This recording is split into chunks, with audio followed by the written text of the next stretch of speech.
Hey guys, what's happening? Niyat here with Film Comics Explained, and today we'll be exploring the sinister gentleman featured in Season 4 of Buffy the Vampire Slayer in the episode titled Hush.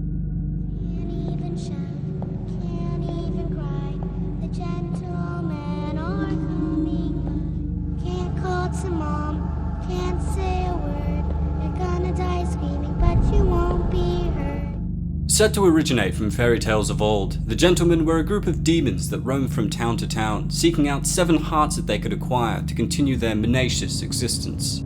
While they were powerful beings in their own right, the gentlemen were served by a group of demonic footmen dressed in straitjackets who did all the fighting and muscle work for them, enabling them to focus their powers and energy towards silencing their victims and taking their hearts.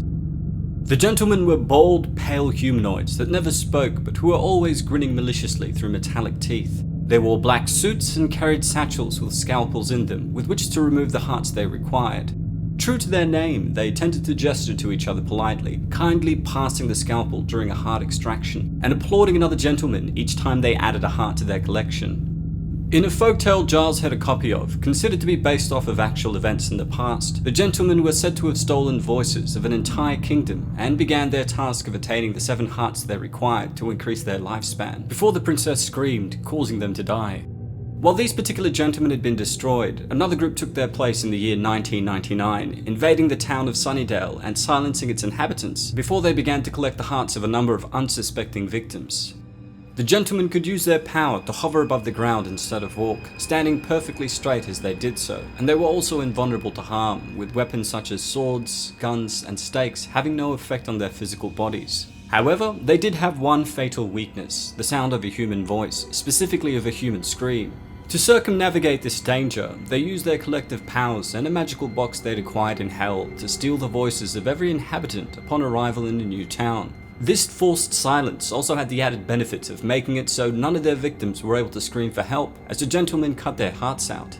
When the group came to Sunnydale, they managed to collect 5 of the 7 hearts they needed, but unfortunately for the menacing group, they were defeated by Buffy with the help of Riley, who destroyed the box used to collect voices, enabling Buffy the Vampire Slayer to destroy them with her glass-shattering scream.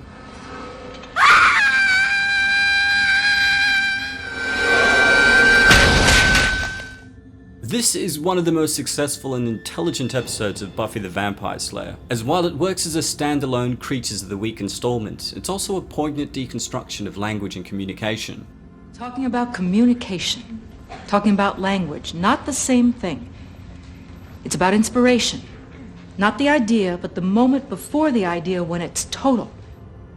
During the first 20 minutes of the episode, all the characters misuse language as white noise, never actually utilizing it as a means of communicating what they really mean, feel, or wanted. But when they lose their ability to speak, they all begin to successfully express how they felt for each other, though their inability to communicate through words did create some hilarious moments of miscommunication. The clumsiness of the characters' explanations through gestures is in stark contrast to the grace of the gentlemen, who all communicate easily through gestures and other visual signals. The episode is also a homage to silent films that played in theatres, supported by musical accompaniment, usually in the form of a piano played near the cinema screen. I mean, 2/3 of the episode is dialogue-free, and the music is often used to facilitate the role of the narrator, as seen with Giles' overhead presentation when he attempts to explain who the gentlemen were to the group.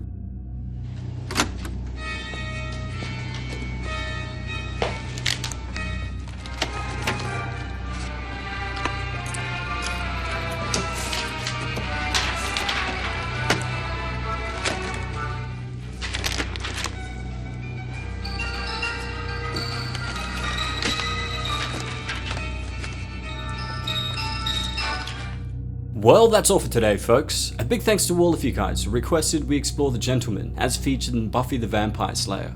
Don't forget to hit subscribe and click the notification icon to stay up to date on all my content. And if there's anything else you'd like to request, please don't hesitate to ask. As always, it's been a pleasure. Niyat here with Film Comics Explained. Thanks for stopping by.